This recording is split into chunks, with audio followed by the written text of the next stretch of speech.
মুছলমান মানুহক খতম কৰি দিবৰ কাৰণেই বিজেপিৰ জন্ম বুলি হিমন্ত বিশ্ব শৰ্মাই কৈছে নে নাই? তো সেই বিজেপিক যদি সংখ্যালঘুৱে ভোট দিয়ে তেতিয়াহ'লে তেওঁ কাফেৰ নহয় জানো? হ'বনে নহ'ব কওক? হয়নে নহয়? তেওঁ নৰকলৈ যাবনে নাই? নৰকলৈ যাবই। গতিকে বিজেপিক ভোট দিয়া কোনো মানুহ কেতিয়াও সংখ্যালঘু মানুহ, তেওঁ কেতিয়াও সংখ্যালঘু মুছলমান ধাৰ্মিক মানুহ হ'বই নোৱাৰে। যদি কোনোবাই মুছলমানে বিজেপিক ভোট দিছে তেতিয়াহ'লে তেওঁ কাফেৰ, তেওঁ কেতিয়াও আল্লাই কেতিয়াও তেওঁক নামানে, তেওঁ একদম শাস্তি দি মাৰিব আল্লাই। নমস্কাৰ, মই 26 তাৰিখে 26 এপ্ৰিল 2025 চনৰ 26 তাৰিখৰ দিনা এটা ভুল বাক্য ক'লোঁ। তাৰ বাবে ক্ষমা খুজিবৰ কাৰণে মই এই ভিডিঅ'টো বনাইছোঁ। 26 এপ্ৰিলৰ দিনৰ ভাগত আজি মই লখিমপুৰ জিলাৰ বিভিন্ন অঞ্চলত যেতিয়া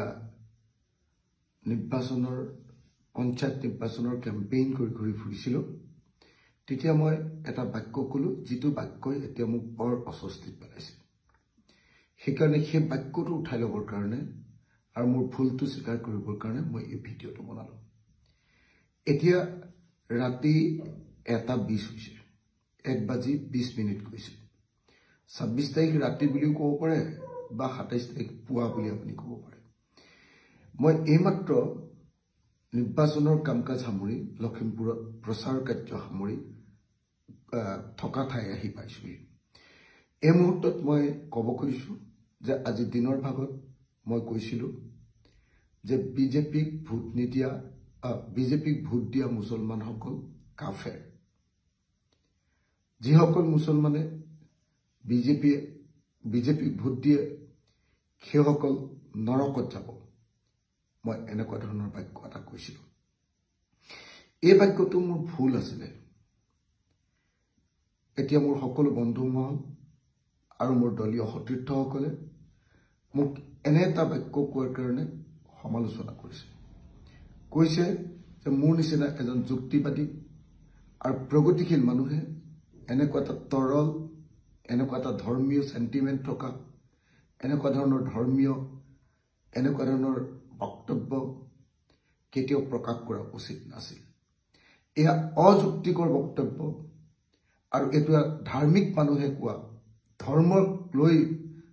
ধৰ্মভীৰু মানুহে কোৱা কথাৰ বাহিৰে আন একো নহয় বুলি মোক প্ৰত্যেকজন মোৰ সতীৰ্থ, যিসকল মোৰ আদৰ্শগতভাৱে ভাল পায়, সেইসকলে মোক সকলোৱে সমালোচনা কৰিছে।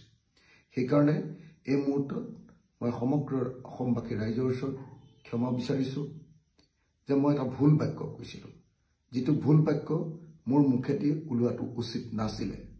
মই কৈছিলোঁ যে যিসকল মুছলমান লোকে বিজেপিক ভোট দিয়ে সেইসকল কাফেৰ, সেইসকল নৰকলৈ যাব, এনেকুৱা ধৰণৰ আল্লাই তেওঁলোকক শাস্তি দিব, এনেকুৱা ধৰণৰ বক্তব্য এটা প্ৰকাশ কৰিছিলোঁ।